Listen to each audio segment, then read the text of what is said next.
स्वारगेट बलात्कार प्रकरणामध्ये एकीकडे जवळपास 50 ते 60 तास उलटून गेले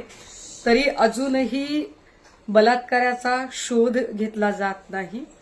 वरून सरकार पक्षाकडून या सगळ्या संदर्भाने वेगात तपास करणं अपेक्षित असताना महिला आयोगाच्या अध्यक्षा इथल्या बायकांना ज्ञान पाजळत राहतात की बायकांनी कसं वागलं पाहिजे, बायकांनी काय काळजी घेतली पाहिजे, तरुणींनी काय काळजी घेतली पाहिजे, म्हणजे सरकारने काय काळजी घेतली पाहिजे, सरकारने काय केलं पाहिजे यावर त्या चकार शब्द बोलत नाहीत। आणि त्यावर कहर गृहराज्यमंत्री योगेश कदम सांगताहेत की बलात्कार झाला तर मग ती ओरडली का नाही,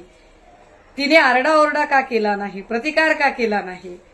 जेव्हा की आपल्याला या सगळ्या घटनाक्रमामधली परिस्थितीच माहित नाही, आपल्याला काही माहित नाहीये की काय झालं असेल, नेमकं काय घडलं असेल, ती भेदरली असेल का, ती घाबरली असेल का, ती बेशुद्ध झाली असेल का, किंवा तिला काही जीवे मारण्याचा धाक दाखवला असेल का, तिच्यासोबत अजून काही घडलं असेल का, याच्यापैकी कुठलाही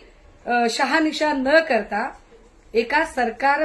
दरबारच्या मंत्रीपदावरची व्यक्ती इतकी बेजबाबदार आणि इतक्या असंवेदनशील पद्धतीने जर व्यक्त होत असेल तर महाराष्ट्रातल्या या सगळ्या लेकी बाळी जर कधी अन्याय अत्याचार झाला तर कशाला न्याय मागायला जातील, कारण न्याय मिळण्याच्या ऐवजी जर त्यांना अशा पद्धतीने प्रताडित आणि अपमानित केलं जात असेल आणि त्यांच्यावरच जर शंका कुशंका निर्माण केल्या जात असतील तर अशा लोकांकडून न्याय मागण्यापेक्षा